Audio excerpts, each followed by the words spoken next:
Bismillahirrahmanirrahim. Assalamualaikum warahmatullahi wabarakatuh. Alhamdulillahirabbil alamin wassalatu wassalamu ala asyrofil mursalin nabiyina Muhammadin wa ala alihi wa sahbihi wa man tabi'ahum bi ihsanin ila yaumiddin. Amma ba'd. Hadirin jamaah semua, al-ikhwah wal akhawat, Bapak Ibu yang dirahmati Allah Azza wa Jalla. Tentunya senantiasa kita bersyukur kepadanya Rabbul Alamin pada saat ini, dan pada kesempatan kali ini kita masih diberikan taufik olehnya untuk mengikuti tentunya kajian rutin kita pada hari ini, dan semoga Allah Subhanahu wa taala senantiasa memberikan kita ikhlas karenanya dan menjadikan ketaatan dan amal soleh kita diterima di sisinya Rabbul Alamin. Taib, sebagaimana dimaklumi kita masih dalam membahas kitab Ighatsatul Lahafan, masih membahas kitab Ighatsatul Lahafan, karya atau tulisan daripada Al-Imam Ibnul Qayyim rahimahullahu ta'ala, dan masih dalam bahasan bab yang terakhir, yaitu bab yang ke-13 tentunya. Terus kemudian sekarang kita membuka ya halaman 347 ya dari buku terjemahnya, dan silahkan dibuka. Taib, jadi bahasan ini tentu terkait dengan bahasan sebelumnya, yaitu makaid atau tipu daya syaitan kepada Bani Adam. Juga sebagaimana kita fahami bahwa bab yang ke-13 ini adalah bab inti daripada kitab Ighatsatul Lahafan ini, di mana beliau memaparkan tipu daya syaitan, dan apa yang beliau sebutkan tentunya sangat-sangat jelas, dan juga memang itu fakta adanya dari zaman dahulu sehingga sampai di zaman kita sekarang. Taib, yang berikutnya yaitu masih dalam bahasan fitnah kepada orang-orang yang mencintai, dan beliau contohkan di sini terkait dengan cinta kepada gambar-gambar, terkait kepada cinta kepada gambar-gambar.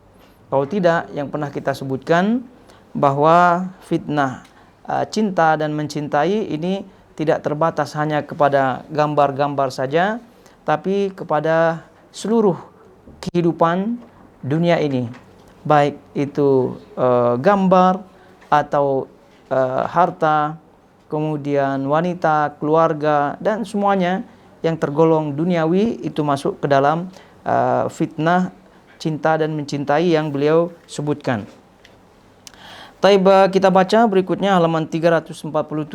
Jadi beliau sebutkan di situ, idza urifa hadza fa aslu kulli fi'lin wa harakatin fil alami minal hubbi wal iradati fahuma mabda'un li jami'il af'ali wal harakat, kama anna al bughda wal karahiyata mabda'un kulli tarkin wa kaf. Idza qila inna at-tarka wal kaf amrun wujudi kama alayhi aktsarun nas, wa in qil innahu adami fayakfi fi adamihi adamu muqtadih. Jika diketahui demikian, jadi penjelasan sebelumnya bahwa terkait dengan cinta mencintai itu mesti harus berdasarkan syariat Allah Subhanahu wa taala, maka kata beliau setiap perbuatan dan setiap gerakan di dalam alam semesta ini adalah berasal dari cinta dan keinginan. Dan ini yang pernah kita sebutkan bahwa motor daripada atau penggerak atau gerakan semua kita itu adalah berasal daripada gerakan cinta dan keinginan atau suka. Jadi apa saja yang kita lakukan, apa saja yang kita bergerak kepadanya, ya tentu mesti didasari oleh keinginan. Ya, kalau tidak didasari oleh keinginan itu namanya terpaksa.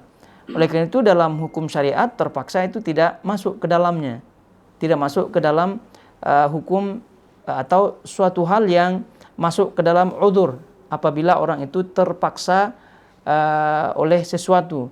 Tapi kalau memaksa atau dirinya sendiri, maka ini masuk ke dalam cinta dan keinginan. Jadi oleh karena itu penggerak hakiki pada diri seseorang atau penggerak dalam diri seseorang terkait dengan kegiatan-kegiatannya, itu semua adalah yang beliau sebutkan berdasarkan cinta dan keinginan. Kedua hal itulah yang mengawali segala pekerjaan dan gerakan. Dan ini rasanya sudah dimaklumi. Jadi apa saja kedatangan kita, hadirnya kita juga di sini sekarang itu berdasarkan keinginan, berdasarkan suka dan seterusnya. Jadi kita ingin, maka kita tidak terpaksa. Itulah yang beliau ingin sampaikan di sini. Sebagaimana benci dan ketidaksukaan yang mengawali atau mendasari untuk meninggalkan dan menahan diri dari sesuatu.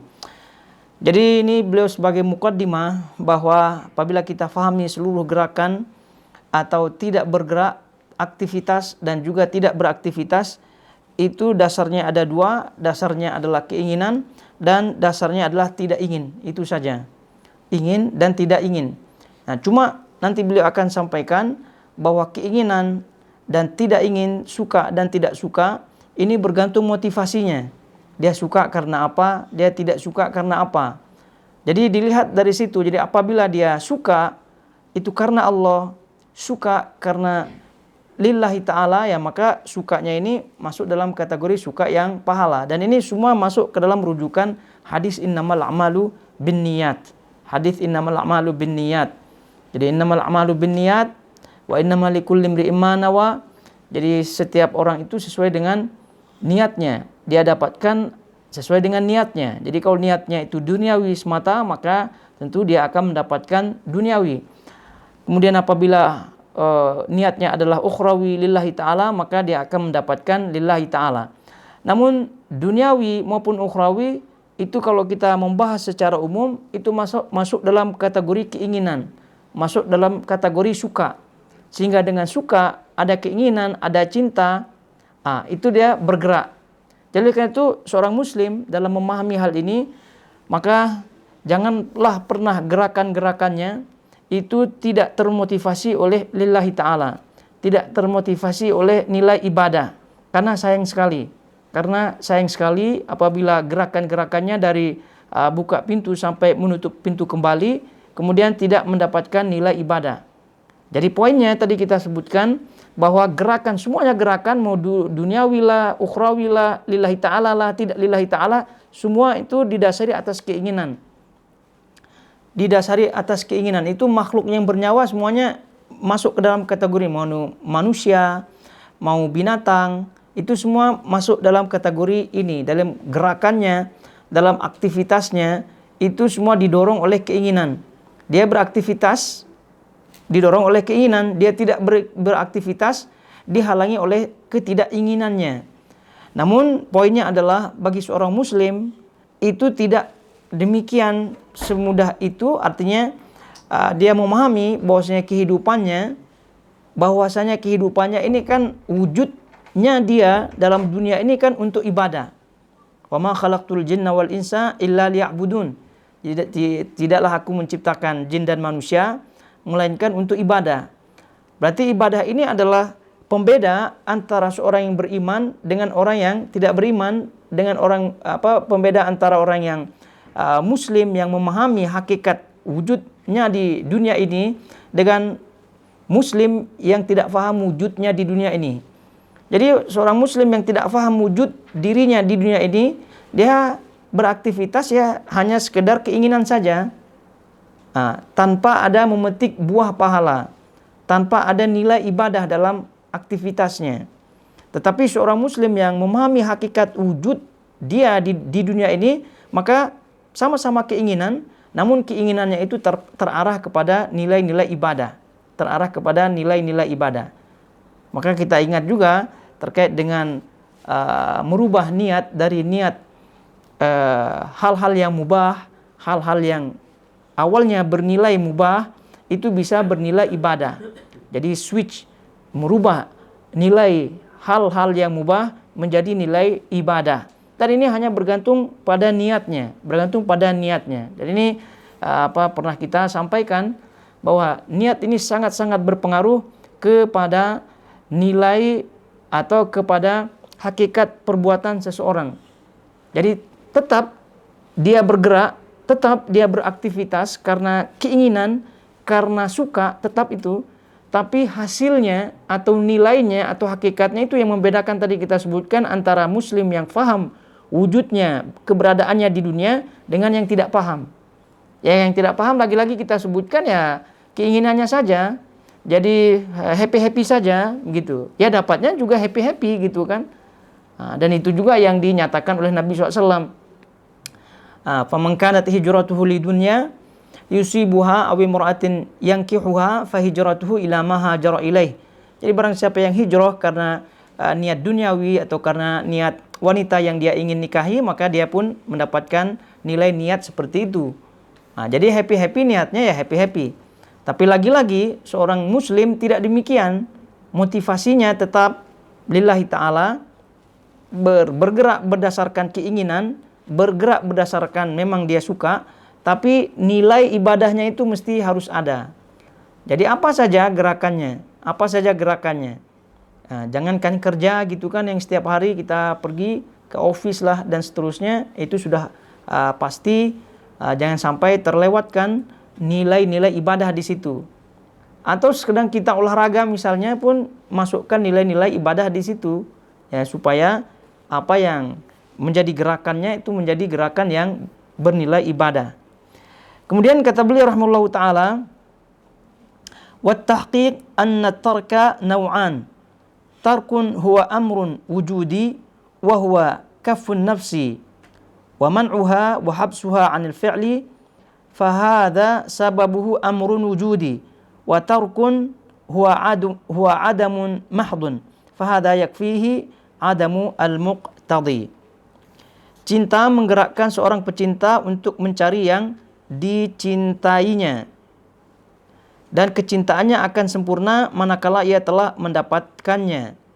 Maka cinta itulah yang menggerakkan pecinta, yaitu Ar-Rahman, Maha Pengasih, pencinta Al-Quran, pencinta ilmu dan iman, pencinta materi dan uang, pencinta berhala dan salib, pencinta wanita dan anak-anak, pencinta tanah air, dan cinta pula yang menggerakkan pecinta saudara-saudaranya.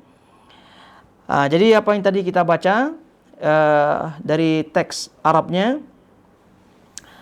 bahwa sebelum kita baca terjemahnya ya, jadi apa yang beliau sebutkan tadi yang kita baca dari buku ini itu mentakkid atau menekankan kembali bahwasanya cinta yang ada ini semua itulah menjadi sumbernya, kemudian juga sebagai motornya, dan itu semua berasal daripada Allah Subhanahu wa taala yang menciptakan rasa suka, yang menciptakan rasa cinta. Jadi apa yang dia sukai dari dunia ini dan juga yang dia sukai daripada hal-hal yang bersifat ukhrawi, itu semuanya berdasarkan suka, dan juga itu adalah bagian daripada ciptaan Allah Subhanahu wa taala. Begitu juga dengan meninggalkan, ya. Begitu juga dengan tidak menyukai. Dan itu yang tadi kita baca teks Arabnya. Begitu juga yang tidak menyukai atau tidak suka. Itu juga yang menghalangi seorang untuk beraktivitas, untuk melakukan sesuatu. Jadi, dan ini juga masuk dalam pembahasan takdir ya. Jadi Allah Subhanahu wa taala yang menciptakan rasa suka, yang menciptakan keinginan, ya, sehingga dengan keinginan itu kita bergerak. Kita ingin ini, kita ingin makan, kita ingin apa dan seterusnya, kita bergerak. Namun sumber daripada keinginan tersebut, lalu kemudian jadi apa tidak jadinya keinginan tersebut, itu bergantung takdir Allah Subhanahu wa taala. Begitu juga dengan halnya tidak ingin, tidak suka, itu adalah sumbernya, utamanya adalah Allah Subhanahu wa taala. Lalu kemudian kita yang menginginkannya atau tidak menginginkannya, lalu kemudian apakah apa yang kita tidak inginkan tersebut berhasil apa tidak, itu kembali kepada Allah Subhanahu wa taala.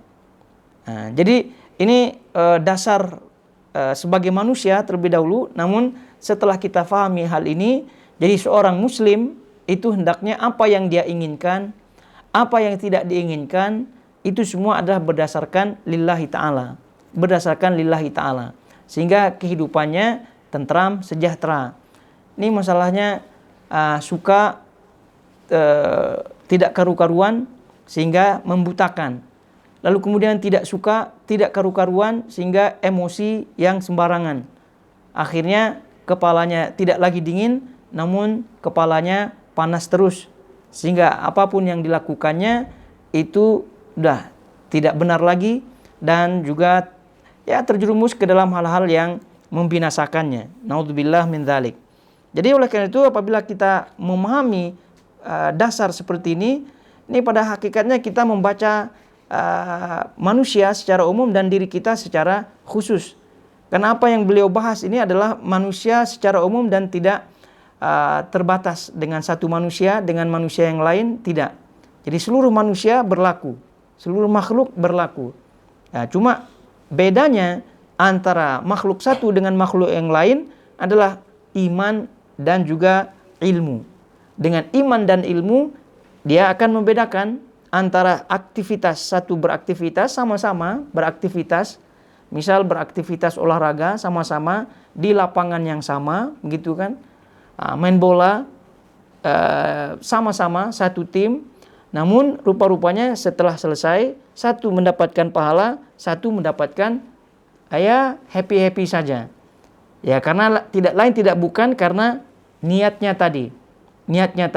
Begitu juga dengan ibadah, sholat dan seterusnya, satu shaf sama-sama, namun satu mendapatkan pahala, satu mendapatkan dosa malah, atau tidak mendapatkan apa-apa, lagi-lagi bergantung kepada niatnya.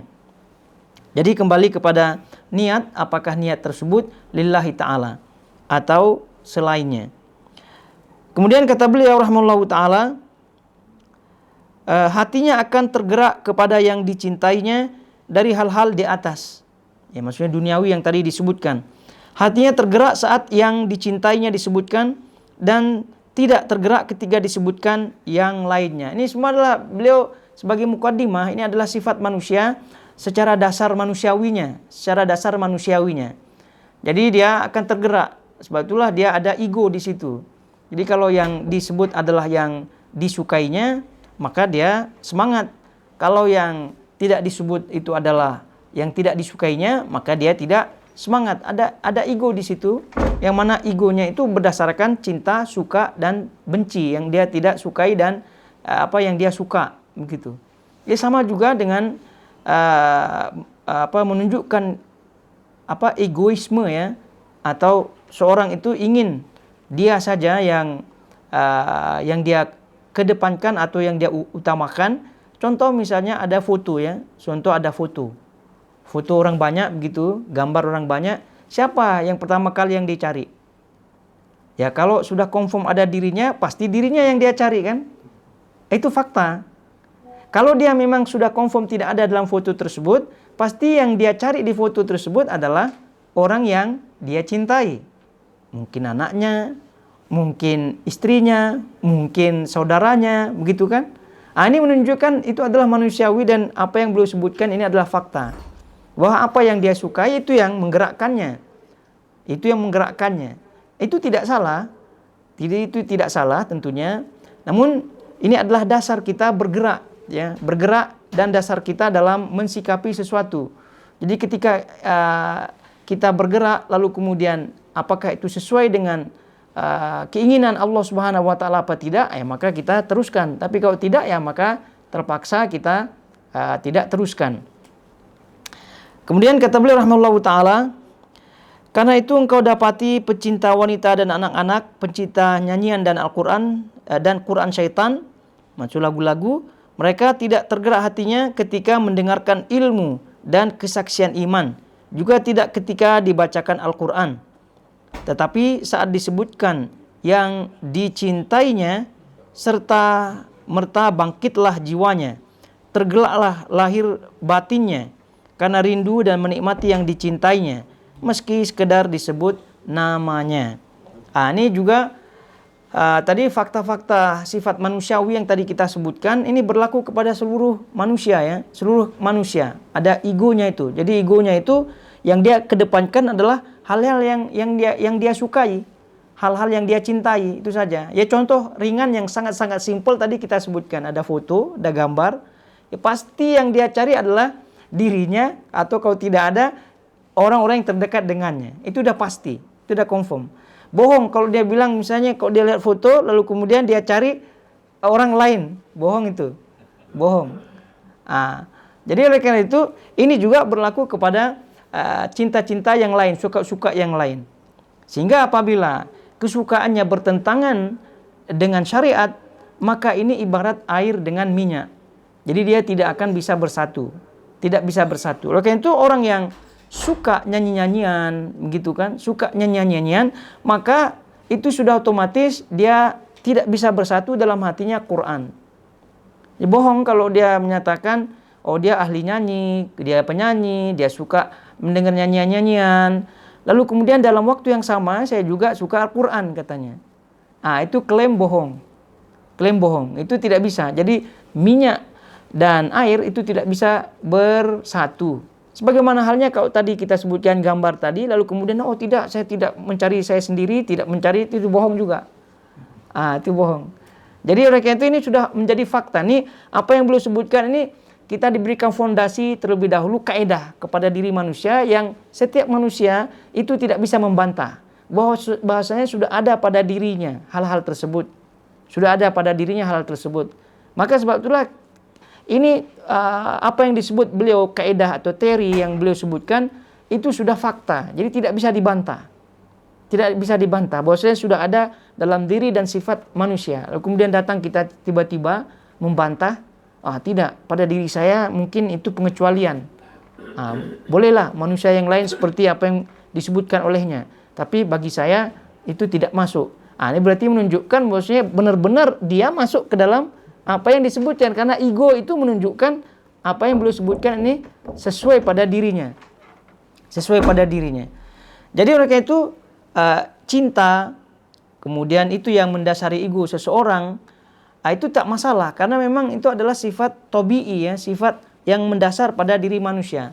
Namun lagi-lagi kita sebutkan apabila kita fahami ilmu, fahami iman, fahami syariat, ya tentu cinta-cinta tersebut harus kita pilih dan pilih. Jangan sampai terjerumus ke dalam hal-hal yang tidak disukai oleh Allah Subhanahu wa taala sehingga sudah kadung terlanjur cinta, lalu kemudian cinta ini sudah otomatis menghalangi cinta yang disukai oleh Allah Subhanahu wa taala, ibarat tadi minyak dan air. Ya, suka lagu-lagu tadi kita sebutkan. Itu sudah otomatis tidak bisa masuk pada dirinya Al-Qur'an. Gimana itu ada orang penyanyi gitu kan, suka lagu-lagu, tapi dia juga bagus juga tuh bacaan Qur'annya begitu. Ya berarti sebatas itu saja. Jadi yang dimaksud dengan bersatu di sini adalah menjalankan seluruh isi daripada Al-Qur'an tersebut. Jadi tidak hanya bermakna qiraatnya saja yang bagus begitu. Kalau tidak qiraatnya ya fakta yang ada kalau kita melihat ya, dahululah fakta yang ada itu banyak di antara kawan-kawannya yang ikut musabaqah Al-Quran, hifdzul Quran gitu ya, musabaqah menghafal Quran, dan dia dapat juara, bahkan kadang juara 1 bahkan. Itu mereka merokok mereka. Ya, merokok mereka gitu. Jadi kalau ditanya kenapa merokok? Ya karena rokok ini ya yang memantapkan dia punya IQ gitu kan, hafalan sehingga tenang gitu dalam menghafal katanya. Ya, padahal kita tahu bersama hakikat rokok kan.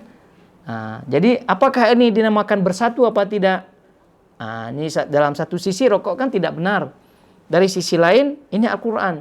Apakah ini menjadikan bukti bahwasanya suatu yang tidak benar bisa bersatu dengan yang benar yaitu Al-Quran?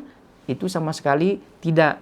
Jadi yang dimaksud dengan bersatu adalah bersatunya Al-Quranul Karim pada dirinya pasrah. Dia sebagai seorang muslim, yaitu istislam, berserah diri kepada isi Al-Quranul Karim ya semampunya tentunya, semampunya, dia tidak sengaja, semampunya. Jadi oleh karena itu yang dimaksud dengan bersatu pada diri seseorang. Jadi kalau udah misal satu maksiat, lalu kemudian dia mengklaim dirinya bersatu dengan syariat Al-Quran dan seterusnya, maka tentu klaimnya salah. Kalau dia klaimnya benar, berarti dia pasti akan meninggalkan maksiatnya tersebut. Pasti dia meninggalkan sekali lagi maksiatnya tersebut. Kalau masih bermaksiat begitu kan, nyanyi-nyanyi, apalagi kemudian ya nyanyi-nyanyi yang yang sudah kita bahas lah, nyanyian-nyanyian yang tentu nyanyian yang tidak sesuai dengan syariat-syariat Allah Subhanahu wa taala, ya tentu itu sudah pasti tidak bisa bergabung dengan Al-Qur'an Al-Karim, tidak bisa. Oleh karena itu dalam hal ini ya seseorang berusaha semaksimal mungkin agar bersatu dengan hal-hal yang dicintai oleh Allah Subhanahu wa taala, dengan langkah yang pertama adalah mencintainya, mencintai apa-apa yang disukai oleh Allah Subhanahu wa taala. Perkara dia bisa apa tidak, mampu apa tidak mengamalkannya, itu perkara lain dulu. Yang jelas dia paham, ini salah, ini benar, begitu. Ini belum dia sudah mengklaim itu adalah benar, padahal itu adalah salah. Lalu bagaimana Al-Quran atau syariat akan menyatu pada dirinya? Kemudian kata beliau rahimahullahu ta'ala, semua kecintaan tersebut adalah batil, kecuali kecintaan kepada Allah dan konsekuensi daripada kecintaan kepadanya, yaitu cinta kepada Rasul, cinta kepada kitab, agama, dan para kekasihnya. Ya, semua yang kita sebutkan daripada cinta duniawi yang bersifat maksiat kepada Allah Subhanahu wa taala ya batil, sebagaimana kata beliau di sini, kecuali yang mengarah kepada kecintaan kepada Allah, kemudian berkonsekuensi kecintaan kepada Rasulullah SAW dan yang lain-lainnya. Kemudian kata beliau, berbagai kecintaan inilah yang abadi. Maksudnya tadi cinta kepada Allah, lalu kemudian konsekuensinya, dan abadi pula buah serta kenikmatannya, sesuai dengan abadinya ketergantungan orang tersebut kepadanya. Dan ini yang harus kita ingat selalu ya dalam kehidupan, cinta yang abadi dari dunia sampai akhirat itu akan senantiasa membersamai, senantiasa akan bersama dengan orang tersebut adalah cinta yang abadi ini, yaitu cinta kepada Allah, cinta yang berdasarkan Allah, lalu kemudian konsekuensinya juga cinta kepada Rasulullah SAW dan juga yang lainnya, yaitu kepada sunnah-sunnah Rasulullah SAW. Itu yang abadi. Oleh karena itu apabila kita fahami ini adalah merupakan abadi, ini mesti kita harus setting kita punya kehidupan agar abadi. Jadi jangan sampai kehidupan kita ini tidak abadi. Maksudnya cinta yang kita bangun dengan kita punya istri, ya karena tadi kita sudah diberikan pemahaman oleh Ibnu Qayyim bahwasanya seluruh kita punya gerakan itu kan atas dasar suka, atas dasar cinta. Namun pertanyaannya, apakah cinta dan suka tersebut abadi apa tidak? Abadi apa tidak? Itu dia. Jadi kita menikah ya dengan pasangan kita itu sudah confirm atas dasar suka, atas dasar cinta. Tapi kan bagi kita yang berilmu dan sekarang kita bahas kan tidak berhenti di situ, tidak berhenti di situ. Ya memang tak salah gitu kan. Dasar itu yang kita dasari untuk menikah tidak salah, karena itu memang dasar manusiawi, dasar seorang manusia. Namun apabila dia berhenti di situ, maka ini keliru besar. Keliru besar. Kenapa? Karena cintanya tidak akan abadi. Tidak abadi, kan sayang. Sayang sekali. Jadi oleh karena itu, bagaimana caranya apa yang kita sudah lakukan berdasarkan cinta, berdasarkan kita punya suka, itu menjadi abadi. Itu menjadi abadi. Nah, itu yang kita punya goal dalam kehidupan. Kita lagi-lagi kita menikah, kita cinta, kita punya istri, kita cinta kalau istri cinta kepada suaminya, cinta kepada anaknya, cinta kepada orang tua, cinta kepada itu semua kita cinta dan itu adalah manusiawi. Cuma sekarang masalahnya apakah cinta-cinta tersebut itu akan abadi apa tidak? Itu dia. Jadi apabila kita fahami hal ini, maka kita mesti setting kehidupan kita supaya apa yang tadi kita cintai itu abadi. Ya bagaimana caranya? Ya caranya adalah agar cinta-cinta tersebut didasari dengan lillahi ta'ala, didasari dengan sunnah Rasulullah SAW.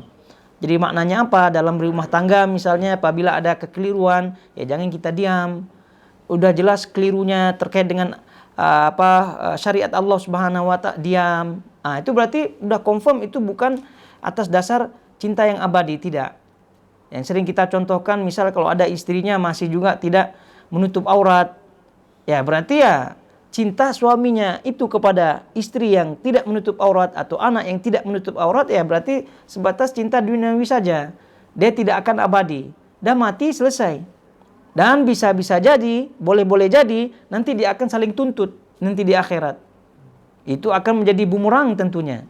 Dan itu yang kita tidak mau. Jadi cinta yang abadi ini berkonsekuensi abadi. Maksudnya tentram di dunia, tentram juga di akhirat. Kalau yang tidak abadi, ya selesai di dunia, itu nanti bersambung saling tuntut menuntut di akhirat. Naudzubillah min dzalik. Dan semakin sering orang itu bergaul di dunia, maka kemungkinan besar untuk saling tuntut itu pun besar. Ya kalau kita punya kawan ya, misal kawan di office, mungkin ya sekali sehari kita jumpa kan, atau seminggu lah gitu kita, itu pun bukannya lah kita ngobrol-ngobrol gitu kan. Ya paling dia lihat muka saja. Ya, atau mungkin kita misalnya di halakoh misalnya, sekali seminggu atau 2 kali seminggu kita jumpa. Itu pun masih ada celah untuk kita buat salah, lalu kemudian kemungkinan kita saling tuntut ada, begitu kan? Tapi kalau kita bayangkan kita punya istri, kita bayangkan kita punya anak, itu kan memang 24 jam kita tengok dia tuh. Kita saling lihat, kita saling berkomunikasi dan seterusnya. Itu sudah confirm, sudah jelas peluang untuk kita saling tuntut itu banyak itu. Banyak sekali. Nanti di akhirat. Oke, itu ini masalah cinta yang abadi ini sangat penting sekali untuk menjadi bahan muhasabah kita masing-masing. Agar abadi tadi kita sebutkan tentram ya di dunia dan tentram di akhirat. Jangan sampai, Masya Allah luar biasa ya. Ya, puisi keluar, puisi entah dari mana begitu kan, indah luar biasa kata-katanya gitu. Ya, tapi di dunia saja. Terus kemudian di akhirat saling tuntut, ya apa fungsinya puisi tersebut kan? Yang romantis-romantis tadi tidak ada fungsinya. Jadi oleh karena itu usahakan apa yang kita miliki, apa yang kita sukai, apa yang kita cintai ini menjadi cinta yang abadi. Cinta yang abadi. Itu dia. Kemudian kata beliau, dan keutamaan cinta ini atas kecintaan kepada yang lain sama dengan keutamaan orang yang bergantung kepadanya atas orang yang bergantung kepada yang lainnya. Ya begitu, karena kita sangat-sangat berhajat kepada cinta yang abadi ini. Jadi bagaimana untuk mencapai cinta yang abadi? Ya kita bergantung kepada Allah Subhanahu wa taala. Maka ketergantungan kita kepada Allah Subhanahu wa taala itulah yang menentukan cinta itu abadi apa tidak. Semakin erat ketergantungan kita, erat kita punya hubungan kepada Allah Subhanahu wa taala, memahami syariat-syariatnya, kemudian mengamalkannya, maka semakin dekat dengan cinta yang abadi. Kemudian kata beliau rahimahullahu taala, jika hubungan para pecinta itu terputus, juga terputus pula sebab-sebab cintanya, maka cinta kepadanya akan tetap langgeng abadi. Jika hubungan para pencinta itu terputus, juga terputus pula sebab-sebab cintanya, maka cinta kepadanya, yaitu kepada Allah Subhanahu wa taala, akan tetap langgeng abadi. Jadi maksudnya apa? Maksudnya apabila ketika mencintai hal-hal yang bersifat duniawi, ya ini kita kalau sebut duniawi berarti cakupannya luas, tidak hanya istri, anak, suami dan seterusnya gitu ya. Apabila cinta yang tadi terhadap dunia itu memang pada faktanya tidak sesuai dengan syariat Allah Subhanahu wa taala, maka ya jangan berpikir panjang untuk memutuskannya. Maknanya nasihat, maknanya ya apabila perlu diputuskan ya putuskan gitu. Ya. Jadi kalau sudah demikian adanya, maka cintanya kepada Allah Subhanahu wa taala tetap langgeng, tetap abadi. Cuma masalahnya banyak kita lihat cintanya kepada duniawi itu mengorbankan cintanya kepada Allah Subhanahu wa taala. Itu yang menjadi masalah. Jadi oleh itu jangan sampai kesukaan kita atau cinta kita kepada dunia itu mengorbankan cinta kita kepada Allah Subhanahu wa taala. Nah, itu banyak. Ya contoh ringan saja ya, fakta kehidupan kita. Kalau ada pertandingan bola lah ya. Pertandingan bola. Itu biasalah di Nusantara. Itu kalau di Eropa atau di sini gitu kan, itu masih lah petang-petang kan, masih sore lah gitu. Tapi kalau atau mungkin malam gitu pada Isya kalau di sini kan. Tapi kok di sana itu udah pertengahan, udah mau subuh itu. Gitu. Jadi intinya ya sudah mau gol katanya. Ya udahlah, udah selesaikan saja pertandingan ini kan. Ya nanti itu hubungan terkait sholat dan seterusnya itu nantilah. Itu sholat. Gimana dengan masjid? Ya sudahlah, apalagi masjid kan. Daripada ketinggalan ini golnya katanya. Itu banyak, yaitu mengorbankan kesukaannya terhadap hobinya ini, lalu kemudian mengorbankan cintanya kepada Allah Subhanahu wa taala. Itu terbalik. Maka bukan cintanya kepada Allah yang langgeng, yang abadi, tapi cintanya kepada dunia ini yang akan nanti dia akan rasakan di akhirat nanti sebagai bumerang baginya. Naudzubillah min dzalik. Oleh itu balik kepada cinta kita kepada dunia, jangan sampai mengorbankan cinta kita kepada Allah Subhanahu wa taala. Itu yang dimaksud oleh beliau, jika hubungan para pencinta itu terputus, juga terputus pula sebab-sebab cintanya, maka cinta kepadanya yaitu Allah Subhanahu wa taala akan tetap langgang abadi. Begitu. Ya lebih baik korbanlah cinta dunia ini ya, korban dunia ya, daripada kita nanti akan menjadi korban nanti di akhirat. Naudzubillah min dzalik. Kalau konteks dalam keluarga ya mesti kita berupaya semaksimal mungkin ya dalam keluarga kita untuk menjadi keluarga yang abadi, atau minimal supaya kita terbebas ya daripada saling tuntut nanti di akhirat. Ya misal kita sebagai seorang suami gitu kan, ya pasti kita rajin menasihati, atau mungkin istri menasihati suami dan seterusnya. Itu supaya bukti kita mau bahwa keluarga kita ingin menjadi cinta yang abadi dan juga tidak ingin saling tuntut nanti di akhirat, maka nasihat-nasihat itu ya selalu terus ada dalam kehidupan kita. Kalau senyap saja gitu kan, itu menjadi masalah, dan tentu cintanya itu bukan langgeng ya, bukan abadi cintanya kepada Allah, namun cinta kepada keluarga tersebut, dan justru itu akan menjadi bumerang.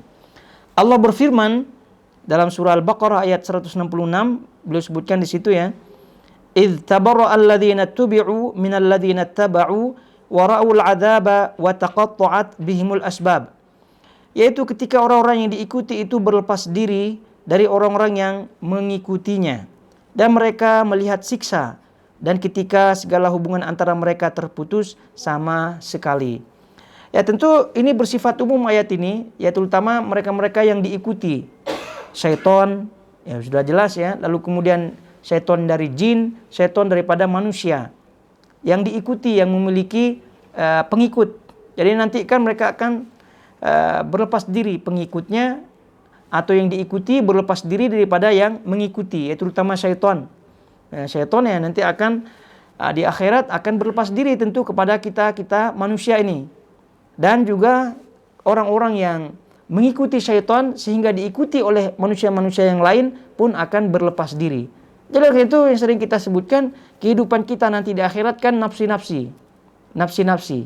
Oleh karena itu lagi-lagi kepada cinta yang abadi ini sangat-sangat penting sekali, karena kalau sudah nafsi-nafsi, maka itu akan saling tuntut. Dan yang pernah kita sebutkan kaidah bahwa hubungan antar manusia itu didasari atas dasar musyahat, yaitu saling tuntut. Kalau tidak saling tuntut di dunia, maka dia akan saling tuntut di akhirat. Jadi dasar hubungan antar manusia itu adalah saling tuntut, musyahat. Beda dengan dasar hubungan manusia dengan Allah Subhanahu wa taala atas dasar musamahah, atas dasar ampunan. Jadi hukum, kalau kita pertegas lagi, hukum asal hubungan manusia ini kepada seluruh manusia ya, tidak terbatas hanya berkawan, masuk juga suami istri, anak, ibu, semuanya itu orang tua semua, karena tergolong manusia. Jadi hukum asal hubungan manusia ini saling tuntut. Saling tuntut. Beda dengan hubungan asal dengan Allah kepada Allah Subhanahu wa taala. Kalau hukum asal hubungan kepada Allah Subhanahu wa taala adalah ampunan. Oleh karena itu ketika orang itu berdosa, kalau kemudian minta ampun kepada Allah, maka husnuzonlah kepada Allah, bahwasanya Allah akan mengampuni. Beda dengan kita menyakiti sesama manusia, menyakiti kawan, menyakiti pasangan dan seterusnya. Itu tidak cukup dengan minta maaf. Ya, kalau dimaafkan gitu kan, tidak cukup dengan demikian. Jadi kalau pernah menzalimi, pernah mengambil hartanya, begitu, pernah merusak nama baiknya, kan itu syarat-syarat taubat. Jadi minta maaf, lalu kemudian kembalikan apa yang pernah kita ambil daripadanya. Itu menunjukkan bahwasanya hukum asal daripada hubungan antar manusia adalah al-musyahat, yaitu saling tuntut. Jadi oleh karena itu sebelum saling tuntut nanti di akhirat, ya sudah, tuntut saja sekarang di sini. Misal orang yang berhutang. Itu masalahnya adalah ketika orang yang berhutang, ada orang yang berhutang, ditagih ya hutangnya, maka dia suuzon kepada yang menagih. Gitu, dia suuzon kepada yang menagih. Wah, ini hitung-hitungan sekali gitu kan. Baru berapalah hutangnya gitu. Tapi kok sedikit-sedikit nagih gitu. Padahal dia punya harta banyak gitu. Ini orangnya tak paham bahwa itu adalah haknya dia gitu. Gitu orang manusia ini saling tuntut. Maka itu adalah wujud daripada kaidah yang tadi. Wujud kaidah yang tadi adalah saling tuntut. Jadi ada hak, ya minta haknya, begitu kan? Utang lah atau hak-hak yang lain lah, begitu.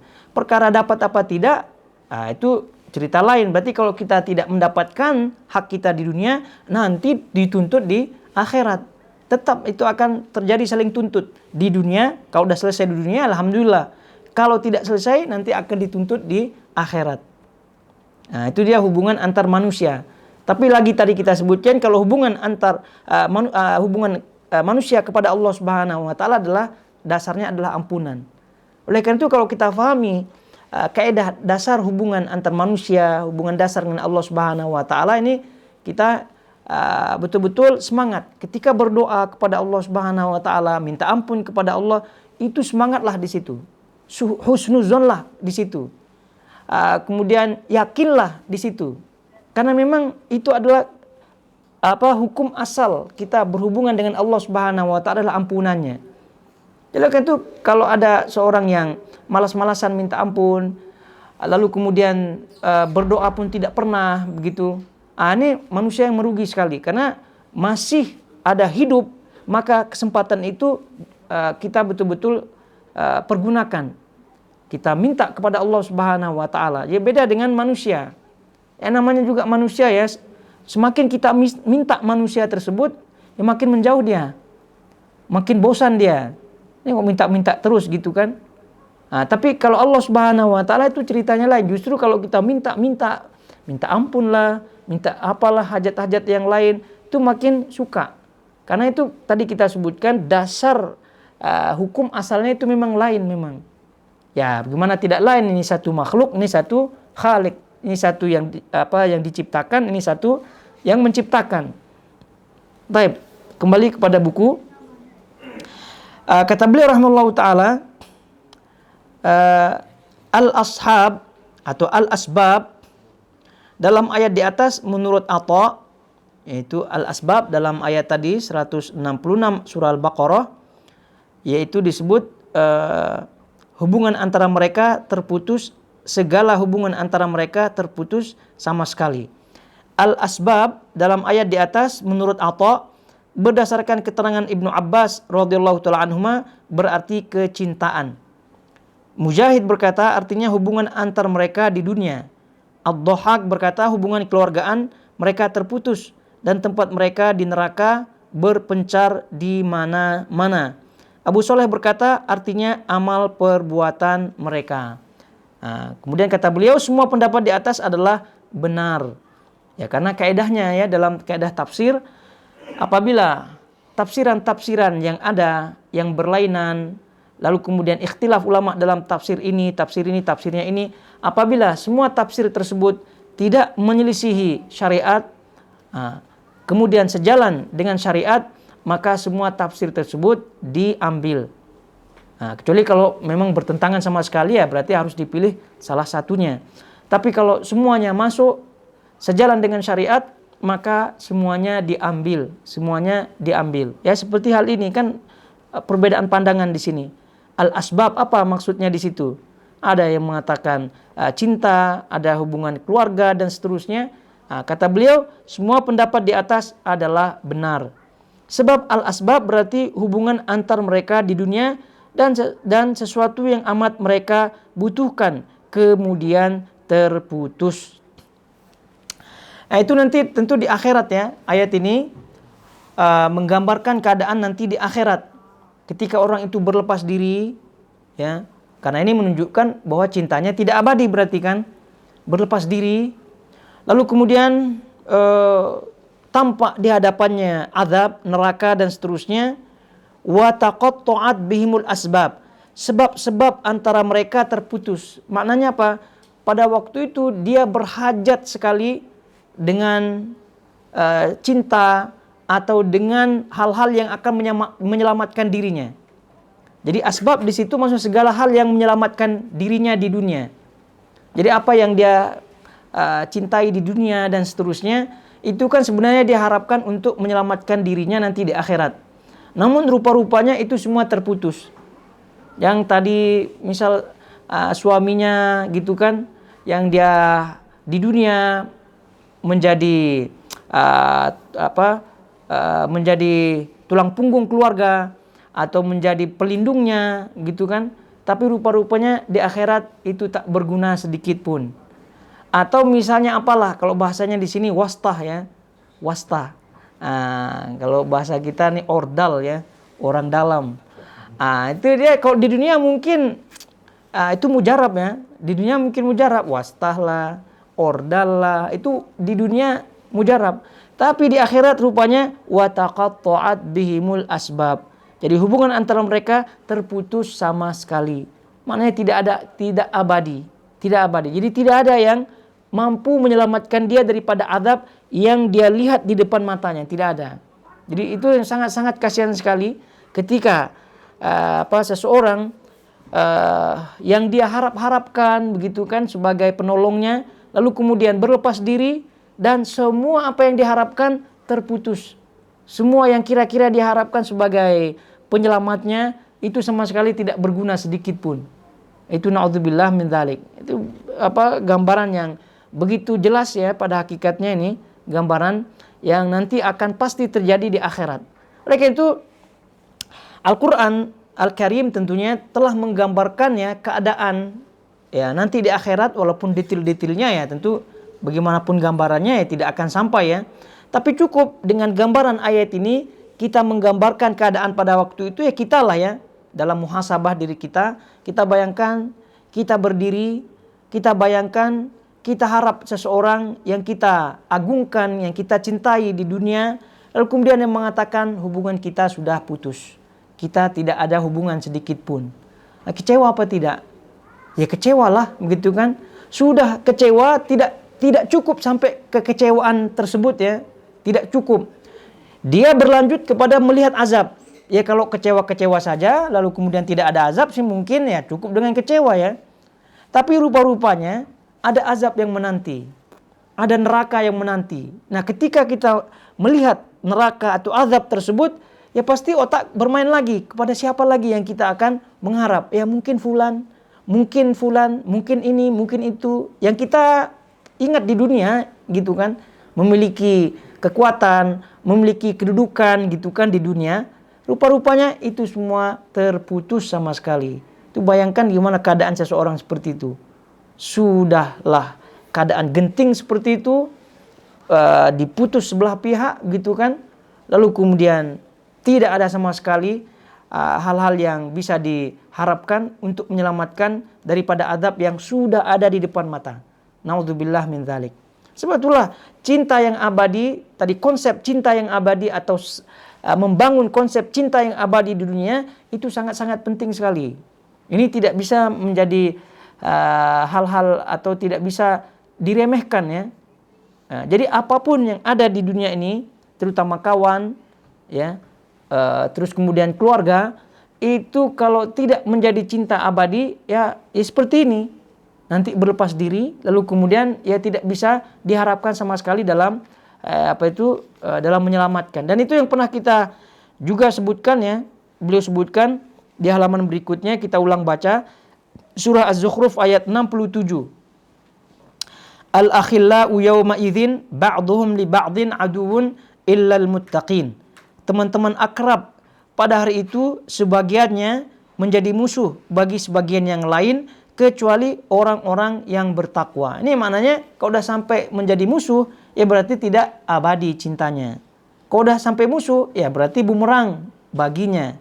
Tapi kalau cintanya abadi, teman-teman akrab, maksudnya teman-teman dekat, ya masuk dalam kategori keluarga, itu juga teman yang akrab, kategori teman yang sering kita bergaul juga masuk dalam kategori kawan-kawan akrab, semuanya ya. Jadi manusia yang kita berhubungan dengannya, bergaul dengannya, masuk di situ.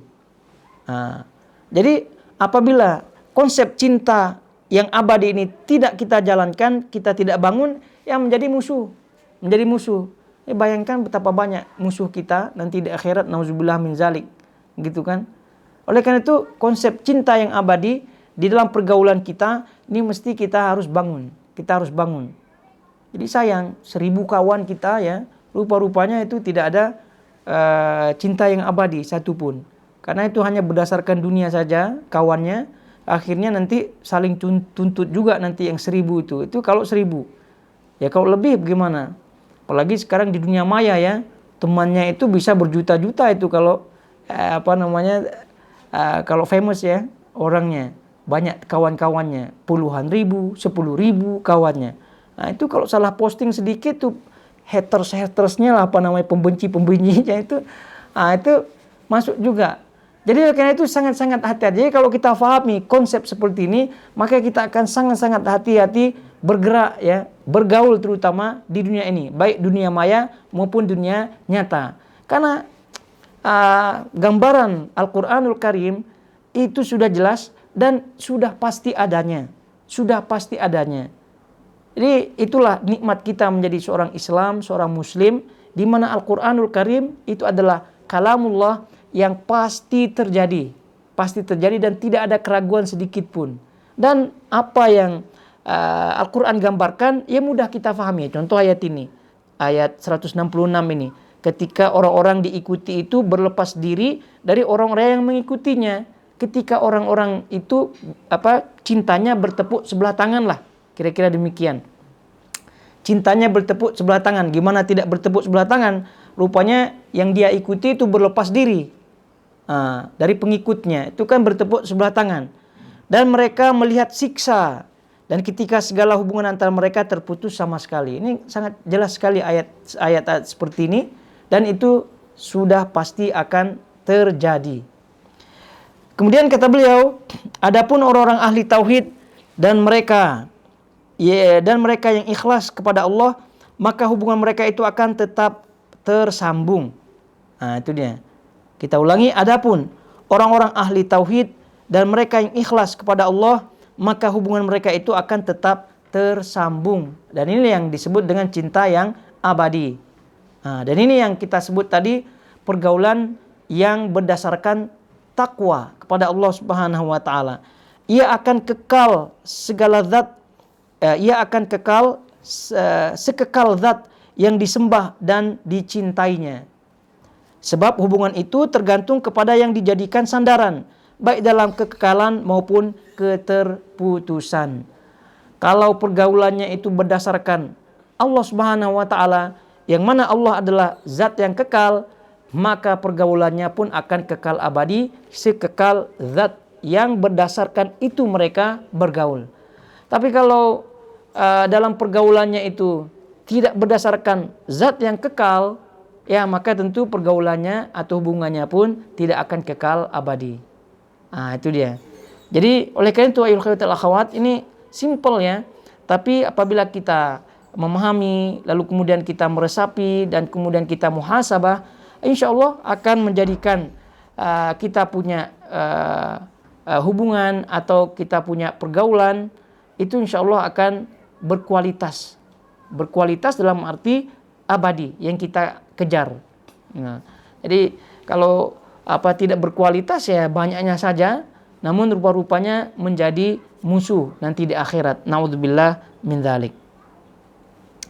Kemudian hadirin semuanya, kita lanjut ya.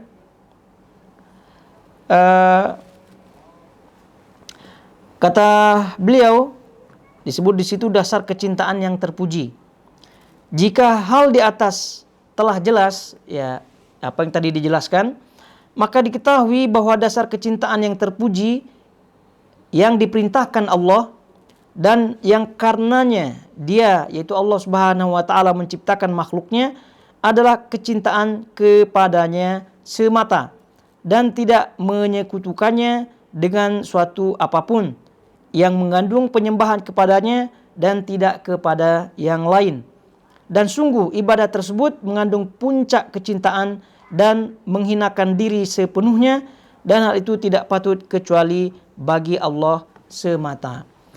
Dan apabila kita murojaah atau mengingat kembali terkait dengan pelajaran tauhid, maka itulah yang dimaksud oleh beliau, yaitu cinta yang terpuji, cinta yang hakiki adalah cinta yang berdasarkan tauhid kepada Allah Subhanahu wa taala, la ilaha illallah dengan segala konsekuensinya. La ilaha illallah dengan segala konsekuensinya. Itu dia. Jadi kesimpulannya demikian.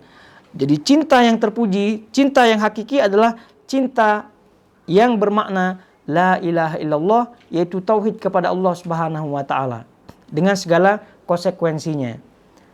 Jadi hal-hal seperti ini apabila tidak difahami dengan ilmu dan iman, ya tentu agak-agak berat begitu kan, agak-agak berat bagi sebagian orang.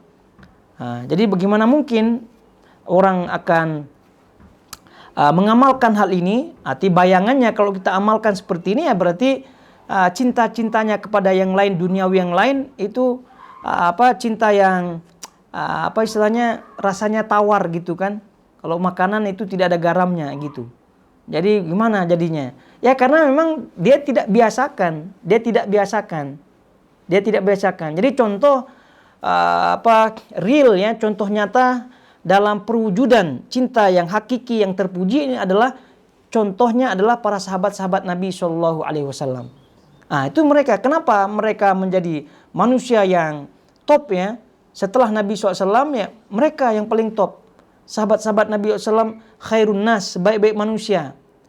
Qarni, itu orang yang hidup di zamanku, kata Nabi SAW. Itu sahabat-sahabat Nabi SAW. Kenapa mereka menjadi atau mendapatkan level tertinggi? Karena mereka mampu menjalankan teori ini. Menjalankan teori cinta yang terpuji, cinta yang hakiki. La ilaha illallah dengan segala konsekuensinya. Ya, bagaimana mungkin seseorang mengatakan bahwasanya kalau udah demikian berarti cinta-cinta kita di dunia ini nanti akan hambar rasanya.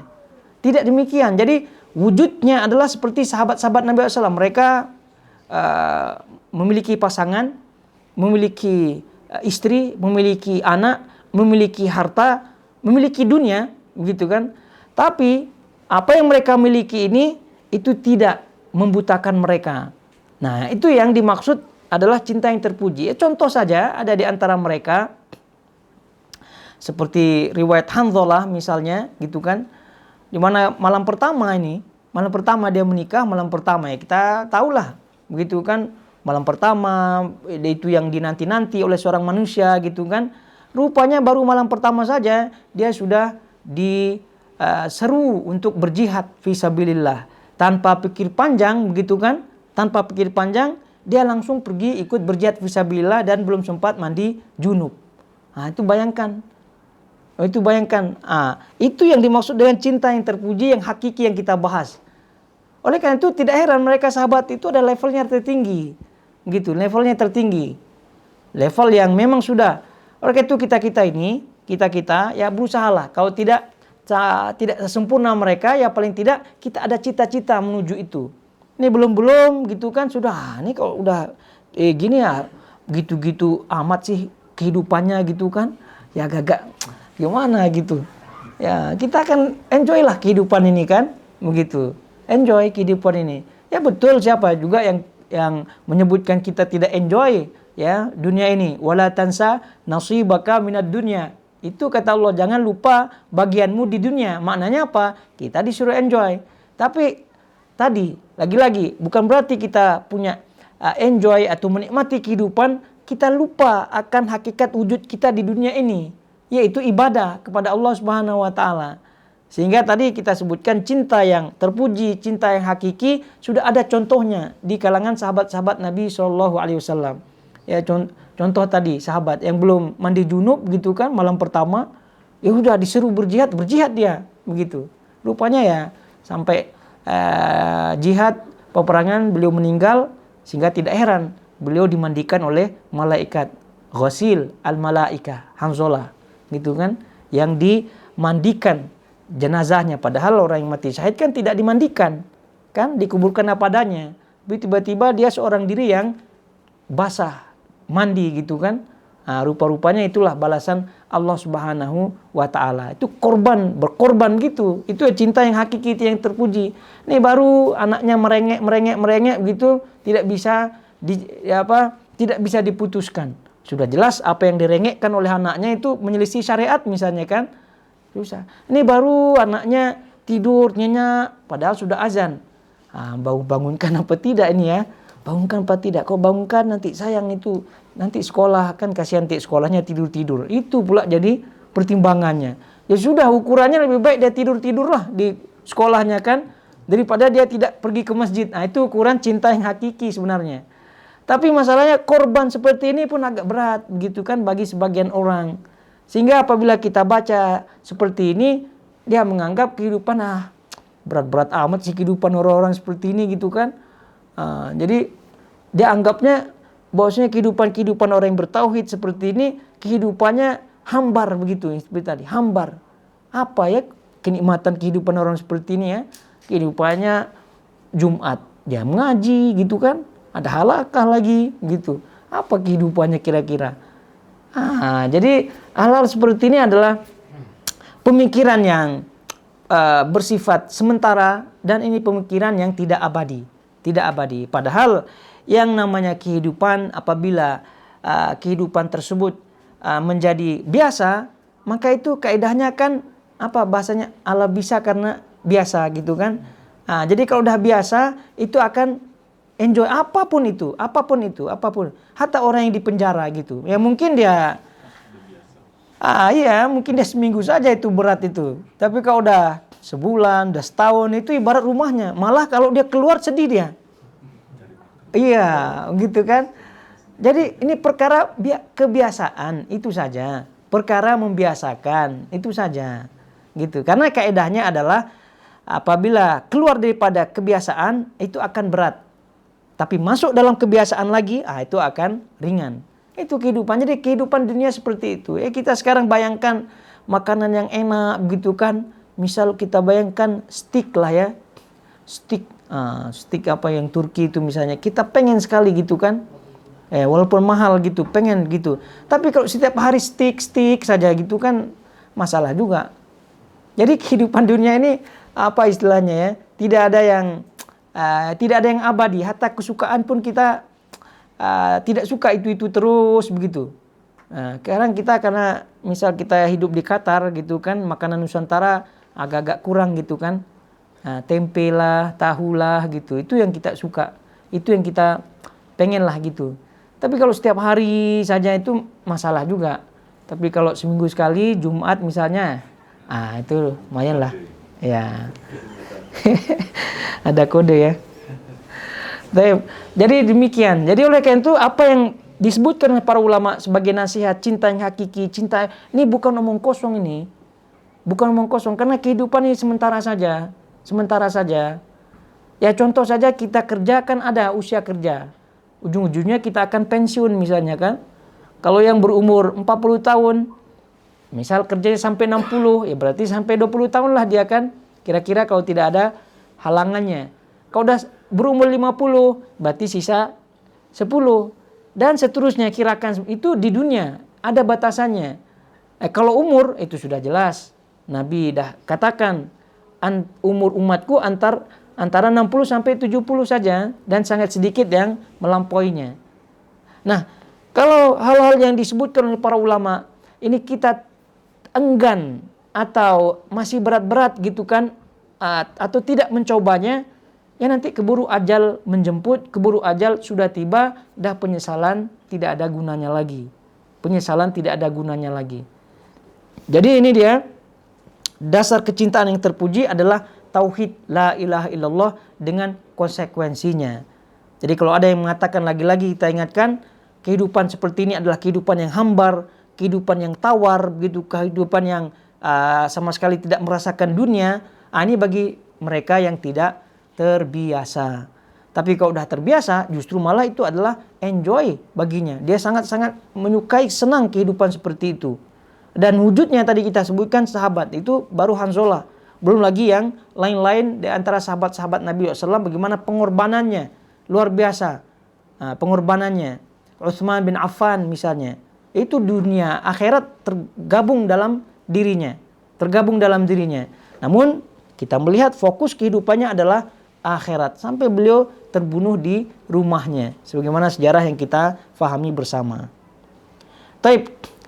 Kemudian kata beliau rahimahullahu ta'ala, dan karena cinta adalah suatu jenis yang mengandung berbagai macam dengan kadar dan sifat yang berbeda, maka mayoritas yang disebutkan tentangnya dalam kaitannya dengan hak Allah adalah sesuatu yang khusus dan pantas, yang sesuai baginya, seperti ibadah, kembali kepadanya, dan tawadhu.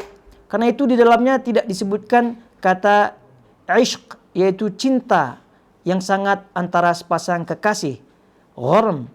Gharam, cinta yang menyala-nyala antar sesama manusia. Kemudian sobabah, kerinduan yang meluap-luap kepada kekasih. Syaghaf, puncak cinta yang membara atas dasar biologis. Hawa, keinginan berdasarkan hawa nafsu.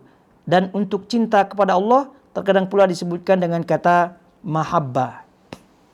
Taib, jadi apa maksudnya beliau di situ? Jadi kita perhatikan dan kita fahami satu-satu apa yang beliau sebutkan ya.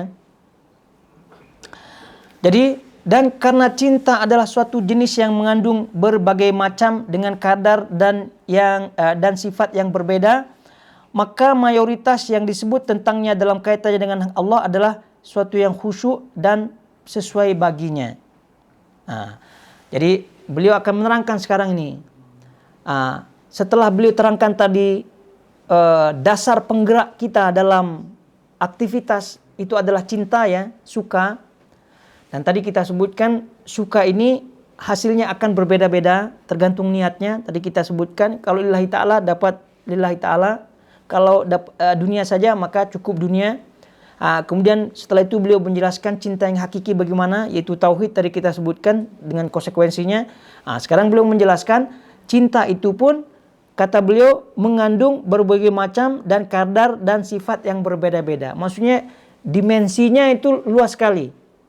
Ada cinta kepada anak, cinta kepada istri, cinta kepada teman. Itu kan rasanya itu lain-lain. Kalau kita perhatikan, ya namanya cinta, suka ya suka, sama suka gitu kan. Tapi apakah sama rasa cinta kita kepada istri dengan cinta kepada anak? Kan lain. Kemudian cinta kepada kawan, itu pun lain. Walaupun namanya cinta suka, itu maksudnya. Jadi memiliki kadar dan sifat yang berbeda. Namun, beliau menjelaskan di sini mayoritas yang disebutkan dalam kaitannya dengan Allah. Tapi kalau kaitannya dengan Allah, itu cinta juga. Cinta kepada makhluk, cinta kepada Allah itu cinta juga. Tapi cinta kepada Allah dengan segala bentuk ibadah-ibadah yang ada gitu, itu kata beliau adalah kaitannya dengan hak Allah adalah sesuatu yang khusus dan sesuai baginya. Karena sesuatu yang khusus bagi Allah Subhanahu wa taala dan sesuai dengan kebesaran Allah Subhanahu wa taala. Oleh karena itu, kata beliau menjelaskan, karena cinta kepada Allah, yaitu dengan ibadah kepadanya, Rabbul Alamin, itu yang bersifat khusus dan sesuai baginya. Karena itu kata beliau, di dalamnya tidak disebutkan kata yang konotasi cinta-cinta yang lain, tidak. Jadi dia cinta yang dipakai kepada Allah Subhanahu wa taala, atau kata atau istilah cinta yang dipakai kepada cinta kepada Allah Subhanahu wa taala itu di dalam Al-Qur'anul Karim atau di dalam hadis-hadis Nabi SAW tidak menggunakan istilah kata cinta yang mengarah kepada makhluk, Karena kalau berkaitan dengan makhluk itu banyak jenis-jenis cintanya. Seperti yang beliau sebutkan di situ, ada kata ishq, cinta yang sangat antara sepasang kekasih. Ishq. Jadi biasa kalau orang itu rindu gitu kan, orang itu udah lama tidak jumpa begitu dengan pasangannya, apalagi dia sedang berpacaran misalnya, dan seterusnya, itu sesuai dengan ishq namanya. Nah, kalau udah sebut ishq, berarti itu cinta yang mendalam sekali, yang mengandung kerinduan yang amat rindu. Maka ishq namanya. Tapi ini tidak dipakai oleh Allah Subhanahu wa taala dalam Quran dalam menggambarkan cinta kepadanya. Tidak ada di dalam Al-Quran yang berkaitan dengan cinta kepada Allah Subhanahu wa taala lalu Allah menggunakan kata ishq. Tidak. Itu ishq. Ada lagi ungkapan cinta yang lain, gharam. Cinta yang menyala-nyala antar sesama manusia, sesama makhluk. Itu namanya cinta yang membara. Cinta yang membara bahasanya itu gharam. Kalau udah itu orang itu gharam, itu memang cintanya itu sudah istilahnya membaralah, menyala-nyalalah begitu kan. Ibarat orang itu baru menikah begitu, itu gharam itu. Itu memang cintanya sudah tidak ada yang bisa membendungnya lah begitu. Ibarat dunia milik dia berdua lah begitu kan ibaratnya. Tapi ini cinta. Tapi Allah Subhanahu wa taala tidak menggambarkan cintanya kepada cinta Allah Subhanahu wa taala dalam Quran dengan istilah kata seperti ini, tidak. Kemudian ada sobaba, kerinduan yang meluap kepada kekasih. Begitu juga dengan syaghaf. Syaghaf, puncak cinta yang membara atas dasar biologis. Tidak juga. Di syaghaf ini juga dipakai ya untuk menggapai target. Nah, itu untuk menggapai cita-cita. Itu syaghaf namanya. Dipakai istilah kata syaghaf. Jadi dia ada yang dia ingin capai, cita-cita yang ingin dicapai. Nah, itu disebut syaghaf namanya. Cita-cita yang amat sangat dia ingin capai.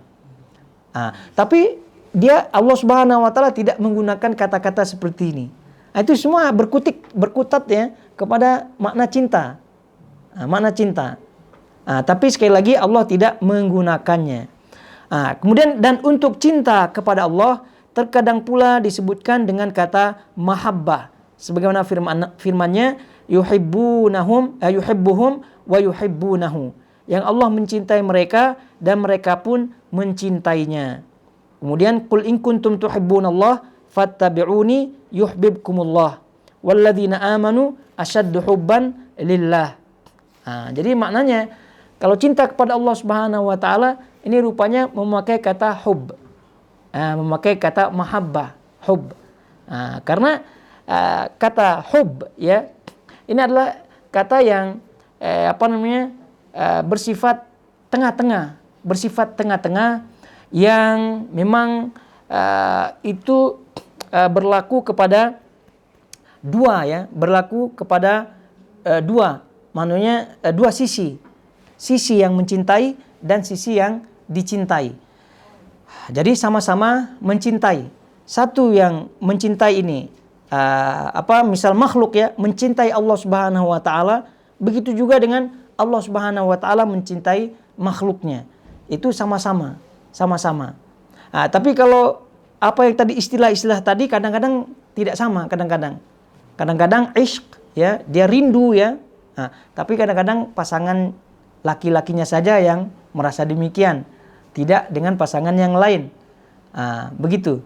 Tapi kalau mahabbah, disebut mahabbah itu mesti ada dua-duanya. itu mesti ada dua-duanya. Jadi kayak itu mahabbah kepada Allah Subhanahu wa taala itu dua-duanya dari kedua sisi makhluk dengan Al-Khaliq itu sama-sama mencintai. Jadi ketika makhluk mencintai Allah Subhanahu wa taala itu juga disebut mahabbah. Allah Subhanahu wa taala juga mencintai makhluknya itu juga mahabbah. Jadi karena itu yuhibbuhum wa yuhibbunahu. Yang Allah mencintai mereka dan mereka pun mencintainya. Jadi Allah tidak menggunakan istilah yang di atas tadi. Ada ishq, ada gharam, ada syaghaf dan semuanya tidak. Karena istilah-istilah tadi itu berkemungkinan dari satu sisi. Berkemungkinan dari satu sisi dan berkemungkinan itu bisa berkonotasi positif, bisa berkonotasi negatif. Nah, begitu. Taib. Itu dia. Jadi apa yang beliau sebutkan di sini. Lalu kemudian kita baca ya berikutnya halaman 350 ya 350 dan beliau menyebutkan terkait dengan istilah cinta dari makhluk kepada Allah dan dari Allah kepada makhluk, yaitu Allah menggunakan al-mahabbah. Tadi ayat-ayatnya sudah kita baca, lalu kemudian hadisnya di situ salasun man kunna fihi wajada halawatal iman man kana Allahu wa rasuluhu ahabba ilaihi mimma siwahuma wa an yuhibbal mar'a la yuhibbuhu illa lillah wa an yakraha an yarja'a fil kufri ba'da idh anqadahu Allah ta'ala minhu kama yakrahu an yulqiya finnar. Ada 3 perkara yang jika ia terdapat pada diri seseorang, niscaya ia akan mendapati manisnya iman. Maknanya 3 perkara ini, 3 hal ini, 3 sifat ini adalah syarat untuk mendapatkan rasa manisnya iman. Berarti kalau belum mendapatkan rasa manisnya iman, berarti salah satu di antara syarat yang 3 ini belum ada pada diri seseorang. Yang pertama, orang yang menjadikan Allah dan Rasulnya lebih ia cintai daripada selainnya. Maknanya kalau ada yang bertentangan dengan Allah dan Rasulnya, dia tidak segan-segan atau dia tidak berpikir panjang untuk meninggalkannya. Kedua, ia tidak mencintai seseorang kecuali karena Allah. Itu yang tadi kita sebut cinta yang abadi. Dan ketiga, ia benci untuk kembali kepada kekufuran setelah Allah menyelamatkannya daripadanya, sebagaimana ia benci untuk dilemparkan ke dalam neraka.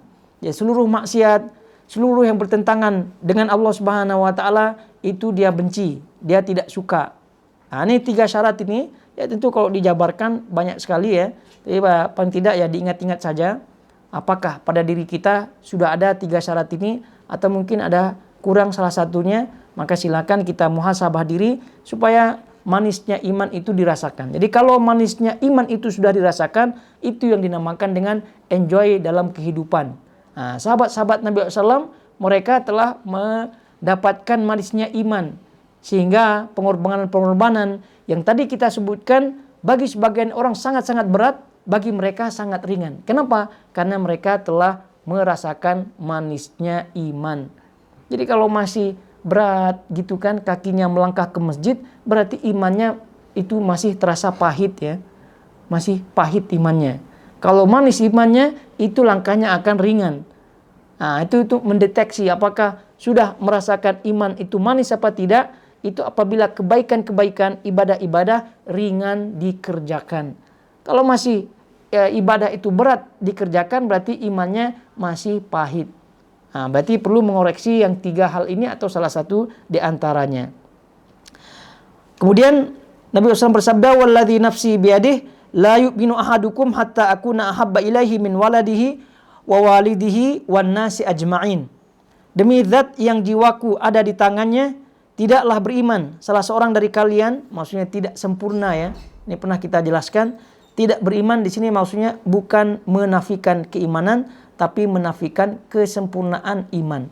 Jadi tidaklah beriman, tidaklah sempurna keimanan gitu ya. Salah seorang dari kalian sehingga aku, yaitu Rasulullah SAW, lebih ia cintai daripada orang tuanya, anaknya, dan seluruh manusia. dan seluruh manusia. Sehingga nih masyhur hadisnya ya, pada waktu itu datang Umar dengan jujurnya mengatakan, ya untuk Rasul lebih dia cintai daripada anaknya, dari istrinya dan manusia yang lain, mungkin boleh, bisa dia. Tapi untuk dirinya, itu belum boleh, belum bisa katanya. Nah, sampai kepada dirimu pun harus kamu lebih cintai Rasulnya. Kalau udah demikian, maka barulah akan merasakan manisnya iman dan sempurna iman. Lalu kemudian Umar mengatakan, al-ana, sekarang ya Rasul, aku akan menjadikan Allah dan Rasulnya lebih aku cintai daripada anak, istri, dan kemudian kepada dirinya sendiri. Nah, itu dia sahabat-sahabat Nabi SAW ini, mereka, sebab itulah mereka menjadi orang-orang yang top ya, orang yang top. Gitu. Jadi kalau kita di zaman sekarang ini ya agak berat ya, tapi ya seberat apapun, kalau ada usaha, insya Allah Allah akan memberikan peluang-peluang, jalan-jalan untuk menuju kepadanya. Gitu. Oleh karena itu yang pernah kita sebutkan, jadikanlah keluarga kita itu menjadi keluarga yang abadi dengan cara menjalankan di situ syariat-syariat Allah Subhanahu wa taala dan mengedepankan, mengutamakan Allah dan Rasulnya di dalam keluarga. Gitu. Jadi kalau ada misalnya permintaan dari salah satu anggota keluarga, namun permintaan tersebut bercanggah, berselisih dengan apa yang dicintai Allah dan Rasulnya, maka ya tentu dengan segala macam alasan ditolak. Ya kenapa? Ya karena bercanggah dengan apa yang dicintai oleh Allah dan juga Rasulnya. Taib, selanjutnya keterangan berikutnya dari beliau rahimahullahu taala. Ini keterangan yang ya cukup bagus ya bagi kita semua dalam mengarungi kehidupan dunia ini, ya, untuk kehidupan kita menuju kehidupan yang abadi dan kita membangun cinta yang abadi, ya minimal keluarga kita dan juga kawan-kawan terdekat kita.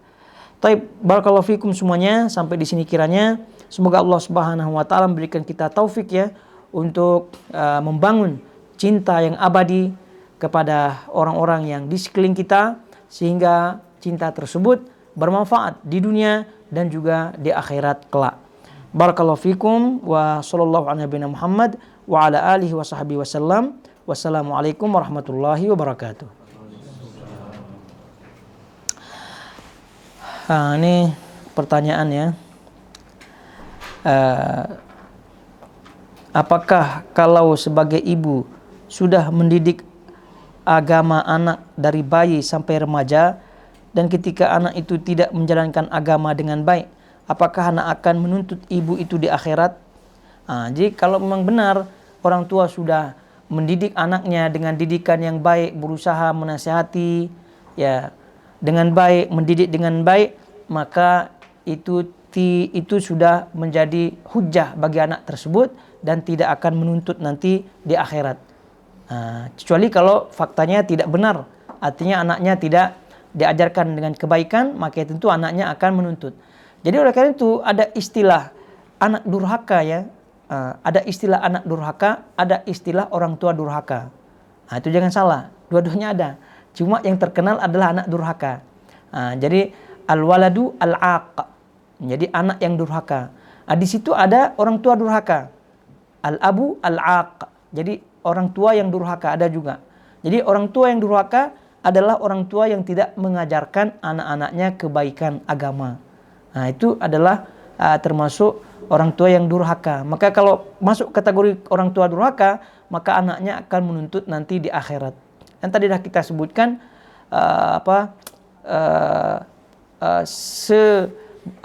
apabila pergaulan itu semakin banyak ya, jadi semakin pula celah-celah untuk saling tuntut itu semakin besar. Ya, seperti anak dengan orang tua ini pergaulannya ya cukup banyak ya, 24 jam itu dilihat. Oleh karena itu kalau itu sampai tersilap cara pergaulannya, orang tua tidak mengajarkan kebaikan kepada anaknya, ya berarti dia akan dituntut, nauzubillah min dzalik. Tapi kalau sudah mendidik seperti kata pertanyaan di sini, maka itu tidak akan menjadi tuntutan nanti di akhirat. Kemudian bagaimana kawan-kawan kita menuntut kita di akhirat itu? Ya, apabila kawan-kawannya itu tadi atau berkawannya tidak berdasarkan takwa, lalu kemudian kawan-kawannya itu menzalimi, atau misal kita menzalimi kawan, maka kalau ada kezaliman sedikit pun itu akan saling tuntut. Ya, itu bagaimana cara tuntutnya?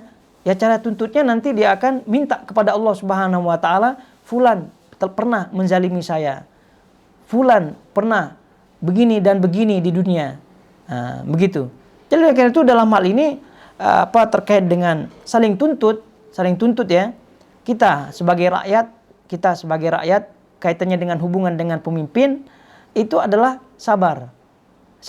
Jadi oleh karena itu kalau misalnya pemerintah ya tidak mengabulkan tuntutan rakyatnya, ya dalam arti kalau tuntutan rakyatnya benar ya, hak-hak rakyatnya tidak dipenuhi, maka rakyat itu kata Nabi SAW sabar ya, tidak keluar daripada pemimpin tersebut, namun nanti dia akan tuntut pemimpinnya. Nah, jadi saling tuntut. Nah, jadi oleh itu bagaimana kawan-kawan kita menuntut kita di akhirat, dia menuntut kepada Allah Subhanahu wa taala bahwa kawannya ada kezaliman, kawannya ada ini dan seterusnya. Oleh karena itu apabila kita berkawan lalu kemudian kawan tersebut kita ajak kebaikan, maka itu investasi akhirat. Tapi kalau kebalikannya, ada kawan justru kita ajak dia ke mall untuk ngerumpi, itu masalah. Tahu tidak ngerumpi maksudnya ngobrol-ngobrol lah di situ. Ya, apa tuh? Ya. Pergi dia ke mall untuk ini saja dia. Ya maksudnya ya kegiatan-kegiatan yang tidak bermanfaat. Kemudian apakah karena kita tidak menyampaikan agama sesuai Al-Quran dan Sunnah? Begitu. Jadi ini bagaimana kawan-kawan kita menuntut kita di akhirat? Apakah karena kita tidak menyampaikan agama sesuai Al-Quran dan Sunnah? Dilihat keadaannya. Jawabannya adalah dilihat keadaannya. Karena ini masuk ke dalam kategori amar ma'ruf nahi mungkar. Kaidah. Jadi kalau kita berkawan dengan kawan, lalu kemudian kita melihat kemungkaran kepada kawan kita, maka ini berlaku padanya adalah kaidah amar ma'ruf nahi mungkar. Kalau sekira kita menyampaikan amar ma'ruf nahi mungkar, maksudnya menyampaikan Quran dan Sunnah, itu tidak ada efek negatif daripada apa yang kita sebutkan, yang lebih besar daripada itu, maka kita sampaikan. Misalnya dalam pergaulannya orang itu yang lebih paham ya keadaannya. Jangan pula dia datang-datang begitu kan di tengah-tengah kawan, lalu kemudian dia menyampaikan. Ini juga kurang tepat. Jadi harus mempertimbangkan. Jadi apa yang dipertanyakan di sini, kalau sekira kawannya itu mudah untuk menerima nasihat, maka tentu dinasihati kawannya. Jangan membiarkan kawan itu bahasanya tersesat, maksudnya jauh daripada syariat, salah. Jadi kalau dia membiarkan kawannya tersesat sementara dia mampu untuk menasihati kawannya, maka kawan tersebut pun berpotensi bisa menuntut dia nanti di akhirat. Oleh karena itu minimal dia sebut, misal ya kalau perempuan ada kawannya belum menutup aurat, minimal dia sebut menutup pakai apalah begitu bahasanya, agar orang ini minimal tahu bahwasanya dia diingatkan gitu. Jadi tidak mesti dia sebut tutup auratmu, kan tidak demikian juga. Jadi mungkin dia pakai cara apalah gitu kan, cara karambol lah misalnya, atau misalnya caranya kirim artikel misalnya, itu bisa. Jadi intinya bahwasanya dia tidak tinggal diam. Ya, cuma cara dalam menyampaikan ya tentu sehikmah mungkin. Tapi kalau dia membiarkan kawannya begitu saja ya, maka dia termasuk tidak menasihati kawannya, dan kemungkinan kawannya itu akan menuntutnya nanti di akhirat, karena dia akan berhujah kepada Allah, saya setiap hari jumpa dengan kawan ini, tapi dia diam saja. Dia membiarkan saya dalam kemaksiatan seperti ini. Itu menunjukkan bahwasanya orang ini akan menuntut kawannya nanti di akhirat. Nauzubillah min dzalik.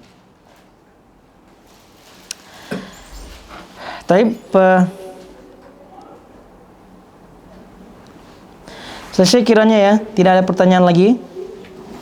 Kita tutup. Subhanakallahumma bihamdik asyhadu an la ilaha illa anta astaghfiruka wa atubu ilaik.